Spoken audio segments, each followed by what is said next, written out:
Greetings everyone. Today we're going to discuss the first question which was asked by the LeetCode in its latest bi-weekly contest. So name of the question is split the minimum sum. So let's just read the question. Given the positive integer n, split it into two non-negative integers num1 and num2 such that the concatenation of num1 and num2 is the permutation of n.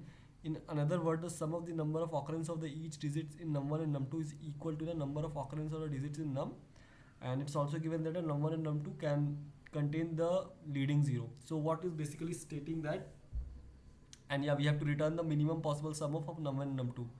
So what is this questions? The question is pretty much straightforward and easy.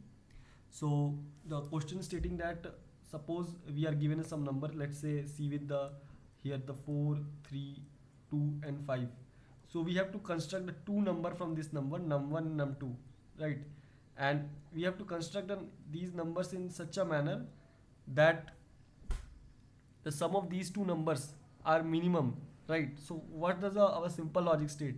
That the greater the weightage of the uh, position, the lesser should be the number, right? That we should choose the minimum number possible, uh, minimum number available for the given position, right? Like here the numbers are 4, 3, 2 and 5. Suppose we will choose the 2 for the first n1. Now we will choose the 3 for the n2.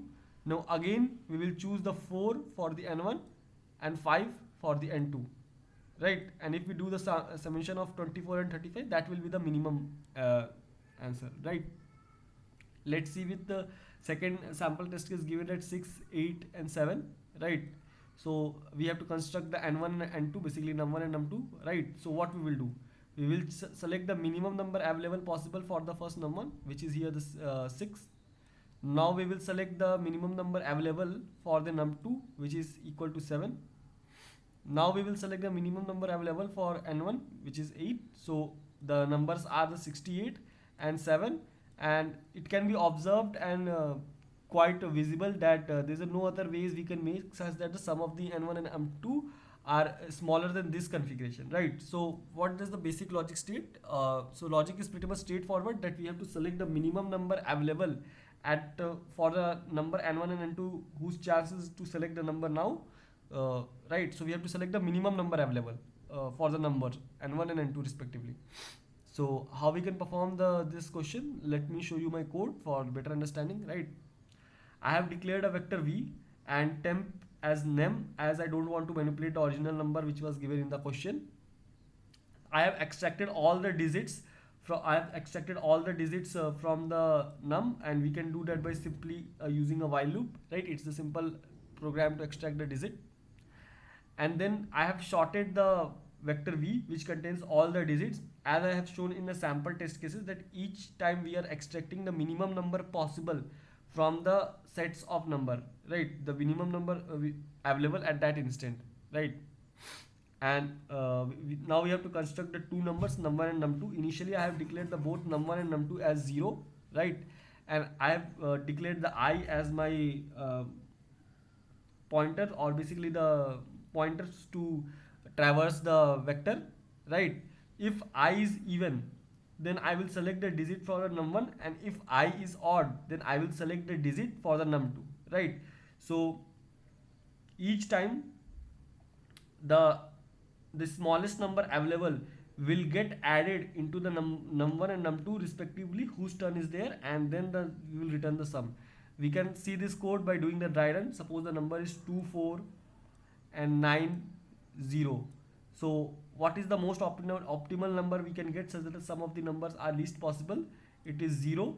Then we will select the 2. Then it's 4 and it's 9, right? Let me check. Yes, then yes, then yes, and then yes. Okay. So we have to our n1 will be this one and our n2 will be this one. So what will happen? First all the digits will get extracted into the v. So basically v will look like some will be like 2, 4, 9 and 0, right? Then we have done the sorting of the v. Then after sorting it will look like what? 0, 2, 4 and 9, right? And then I have declared the I is equal to 0 and num1 and num2 initially are 0. So I is is here. Then the if I is even, then number will get added to num1. So num1 will now, after it will be the 0 and I will be at 1.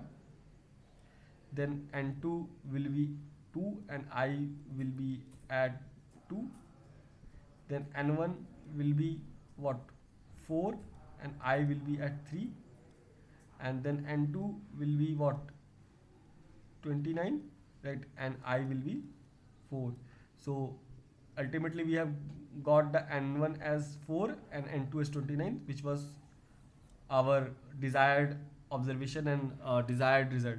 And just now we have to simply add num1 and num2 and return the value. So this was all about the solution and code part of the question. And the time complexity of this code is O of log n, whose base is 10, basically log n, because this loop will run for the log n time, right? And similarly this loop will also run for the log n time. So the overall complexity will be O of log n. So this was all about solution. Hope you understand the solution. If you have any doubt or any query, feel free to ask in the comment section. Thank you and have a nice coding journey.